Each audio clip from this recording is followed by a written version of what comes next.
নমস্কার বন্ধুরা, সোনুর রান্নাঘরে আবার একটা নতুন রেসিপি। কি বলুন তো, তালগুলো ভালো করে ছাড়িয়ে নিয়েছি। ভালো করে জল দিয়ে ভালো করে চটকে চটকে কাঁচ বের করে নেব। বন্ধুরা, আমি কিভাবে কি করে তাল ছাড়াই বা তালের বড়া করছি, তালের কাঁচ বের করছি, সেটা আপনাদের পুরো তুলে ধরবো। একটুকু স্কিপ করবেন না, পুরোটাই দেখবেন ভিডিওটা আমার। দেখুন বন্ধুরা, এই যে তাল নিয়ে এসছে, কালো তাল বাজার থেকে নিয়ে এসছে। ভীষণ ভীষণ ভালো এই তাল। আমার শাশুড়ি দেখে বলছে এই তাল খেতে হেভি স্বাদ। তালটাকে ভালো করে ধুয়ে নিয়েছি, ধুয়ে নিয়ে পরিষ্কার করে তারপরে মাথা যে উপরে যে অংশটা, সেটা শক্ত অংশ ছাড়িয়ে নিলাম। ছাড়িয়ে নিয়ে এবার তো ছাল ছাড়িয়ে আসল জিনিসটাকে বের করতে হবে, তাই না বন্ধুরা? আমার সকল বন্ধুদের বলছি যে আপনারা আমার পাশে আছেন, সাথে আছেন, আমাকে এতটা ভালোবাসা দিয়ে আমাকে এগিয়ে নিয়ে যাচ্ছেন। আরও আরও ভালোভাবে আমার সাথে থাকুন। আমাকে একটু কমেন্ট করে লাইক দিয়ে আমার চ্যানেলটা আরও এগিয়ে নিয়ে যান, যাতে আমি আরও অনেক নতুন নতুন পুরানো নতুন সব রেসিপি দেখাতে পারি। আর আমার নতুন বন্ধুদের জানাচ্ছি আমার রান্নাঘরে, সোনুর রান্নাঘরে স্বাগত। আপনারা আসুন, দেখুন, ভালো লাগলে একটু লাইক, শেয়ার, কমেন্ট, সাবস্ক্রাইব করে দেবেন, আর পাশে থাকা বেল আইকনটা একটু প্রেস করে দেবেন। দেখুন, আমি তালগুলোকে সব ছাড়িয়ে, মানে তালগুলো না, মানে তালটাকে ছাড়িয়ে নিচ্ছি। গুলো বললে অনেকগুলো হয়, হ্যাঁ, একটা তাল আমার ভালো করে ছাড়িয়ে নিচে, একদম পরিষ্কার করে ছাড়িয়ে নিলাম। এইবার তালটা ভাগ করব। তিনখানা আটি তালের, খুব শক্ত, খুব ভালো করে ভাগ করে নিতে হবে। মধ্যিখানে যে আছে আঁশের মতন, সেগুলোকেও আমি ছাড়িয়ে ছাড়িয়ে নিচ্ছি। আর এবার আমি করছি, আমার শাশুড়ি মা করে, কিন্তু আমি এবার করছি, উনি পারছেন না করতে, তাই জন্য বলে দিল আমাকে এরম এরম করে করতে। আমি আরেকবারও করেছিলাম সেই তালের, তখন প্রথম, আমি এটা সেকেন্ড বার। উনি করে না, এবার থেকে আমিই করি। উনি পারে না আর করতে, বলেছে এরম করে করো, ভালো হবে। আগে জল দিয়ে ভালো করে মাখিয়ে চটকে চটকে নরম করে নিতে হবে, খুব ভালো করে নরম করে নিতে হবে। নিয়ে তারপরে কাঠটাকে বের করতে হবে। যেহেতু চটকে একটু জল দিয়ে নরম করে নেওয়া হলো, সেই জন্য চুলগুলো যে শক্ত আঁশগুলো, সেগুলোও নরম হয়ে গেল। দু হাত দিয়ে ভালো করে চটকে নিতে হবে। এইবার দেখুন কি সুন্দর কাঠ বেরিয়েছে, একদম নরম হয়ে গেছে চুলগুলো, একদম মানে আঁশগুলো, আমরা চুল বলি ওই জন্য বারবার বলছি, আঁশগুলো একদম নরম হয়ে গেছে। এবার একটা ছাঁকনির সাহায্যে আমি নিয়ে নেবো। উনি বলছিল গ্লাসের সাহায্যে করো ভালো হবে, আমি আবার পারি না, আমি ছাঁকনি দিয়ে করব। এর মধ্যে ভালো করে ঘষে ঘষে নেবো, নিয়ে তালের কাঠগুলো বের করব। তালটা এত সুন্দর না, দারুণ সেন্ট বেরিয়েছে, আর খুব সুন্দর তালটা, মিষ্টি। কেননা মিষ্টি বলছি কেন, আগে একটু উনি চেখে দেখেছে যে তাল তিতা হয় অনেক সময়, ভালো হয় না। উনি চেখে বললো না, তালটা খুব ভালো, বেশি চিনি লাগবে না। আর এখন একটু জানেনই তো, সকলের সুগারের প্রবলেম, আমাদের বাড়িতে আছেন, উনি খেতে পারবে না বেশি চিনি দিলে, ওই জন্য চিনিটা কম দিয়েই করা হবে। ভালো করে কাঠটা বের করে নিচ্ছি। রান্না করতে, মানে কাজ করতে করতে আমি অনেক গল্প করে নিচ্ছি আপনাদের সাথে বন্ধুরা, কিছু মনে করবেন না। এই কাঠটা বেরিয়ে যাচ্ছে খুব সুন্দর, আর আঁশগুলো একদম ছাঁকনির মধ্যে করছি তো, আঁশগুলোও বেরোবে না, গ্লাসে আবার আঁশগুলো বেরিয়ে যেত। আমার হয়ে গেল সব, এই দেখেন একদম পরিষ্কার হয়ে গেছে। 3টে তালের আটি বেরিয়েছে, আর এতখানি তালের কাঠ বেরিয়েছে। এবার আমি কিভাবে বের করে নিলাম কাঠ, সেটা আপনাদের মাঝে তুলে ধরলাম, আপনারা দেখলেন। এবার মাখবো, কি দিয়ে মাখবো দেখুন, কীরমভাবে মাখবো। এরমভাবে মেখে তালের বড়া করবেন, ভীষণ তাল নরম হয়, সফট হয়, খুব ভালো হয়। চিনি দেবো, 2.5 হাতার মতন চিনি দিয়ে দিলাম, যদি আবার লাগে তাহলে আবার একটু পরে দেবো। আর আমুল দুধ দিয়ে দিলাম, একটা প্যাকেটের আমুল দুধ, খুব ভালো হয় খেতে, খুব স্বাদ হয়।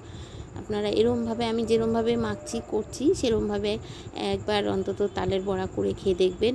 খুব নরম, খুব সফট আর দারুণ লাগে খেতে, খুব স্বাদও হয়। এবার আমি কি দেবো, চালের গুঁড়িও দেবো না, ময়দাও দেবো না, আমি এটা আটা দিয়ে মাখবো। আমার শাশুড়ি মা বলেছে তুমি আটা দিয়ে করো, আটা দিয়ে করলে নরম হয়। ময়দা দিলে না শক্ত একটু মানে চামচাম ভাব হয়ে যায়, মানে রবারের মতন হয়ে যায়। যার জন্য আটা দিয়ে করলে ভালো হয়। একটু নুন দিয়ে দিলাম,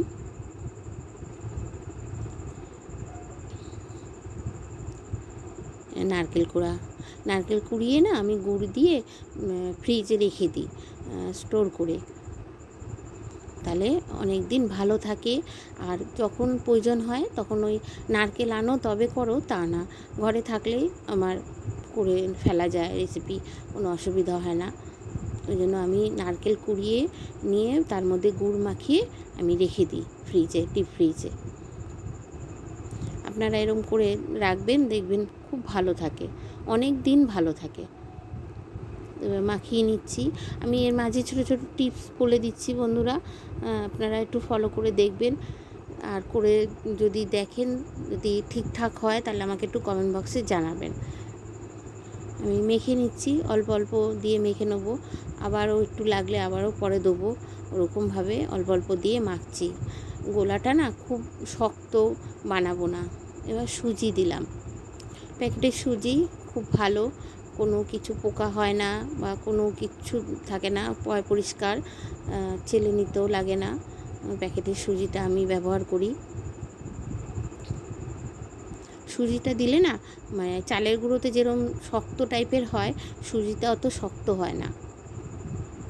এবার মেখে নিচ্ছি খুব ভালো করে, যদি আবার একটু লাগে তাহলে আবার একটু আটা দিয়ে দেবো আমি।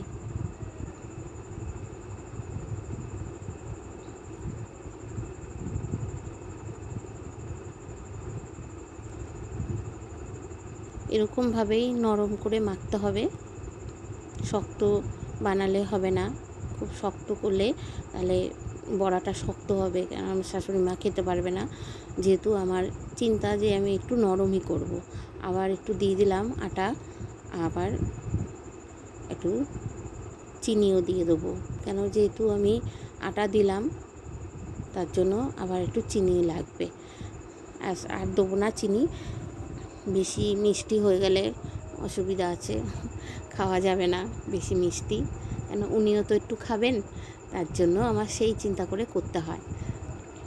মিষ্টিটা একটু কম খাওয়াই ভালো বন্ধুরা।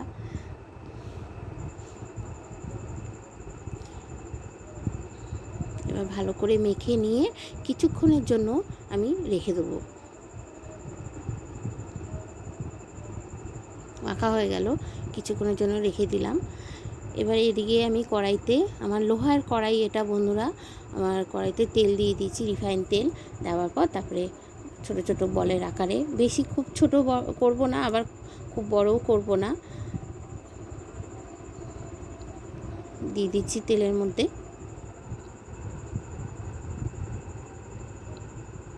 এবার এক এক করে আমি সব বড়াগুলো ভেজে নেবো বন্ধুরা।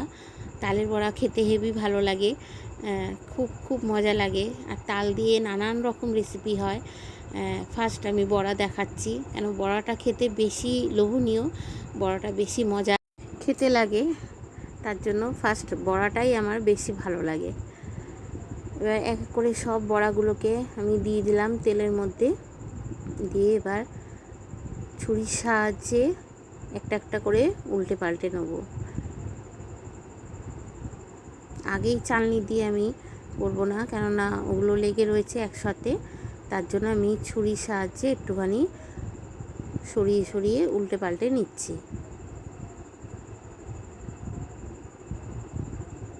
এরমভাবে বন্ধুরা তালের বড়া করবেন। তালের বড়া এরকম করলে খুব নরম হয় আর খেতেও খুব মজা হয়, দারুণ লাগে খেতে। আর বাচ্চা বলেন বয়স্করা বলেন, ওনারা খেতে খুব ভালো খেতে পারবে, ওনাদের খেতে মজা হবে। আমরা তো খেতে পারি, যেহেতু ওনাদের দাঁতের সমস্যা থাকে তাই জন্য খেতে পারে না, বাচ্চারাও দাঁতে শক্ত হলে পর খেতে পারে না, তার জন্য নরমভাবে করলে খেতে খুব ভালোও লাগে আর আমাদেরও খুব ভালো লাগে। শক্তর চেয়ে আমি মনে করি নরম বড়াটা আমার খুব ভালো লাগে খেতে। হয়ে গেল ভাজা, উল্টে পাল্টে নিচ্ছি।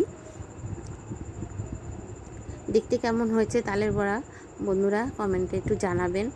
আর আমার রেসিপিটা দেখে যদি ভালো লাগে একটু লাইক, শেয়ার, কমেন্ট, সাবস্ক্রাইব করে দেবেন। আর তার সাথে পাশে থাকা বেল আইকনটা একটু প্রেস করে দেবেন, তাহলে এইরকম নতুন নতুন রেসিপি, নতুন বলতে পুরনো নতুন সব মিলিয়ে ঘরোয়া রেসিপি, একদম বাঙালির ঘরোয়া রেসিপি আমি যে করব সব রেসিপি আপনাদের মাঝে চলে যাবে প্রথমেই। তালের বড়া ভাজা হয়ে গেল সব। আচ্ছা, ভালো লাগলে একটা লাইক দেবেন বন্ধুরা, আর সম্পূর্ণ ভিডিওটা দেখার জন্য অসংখ্য ধন্যবাদ।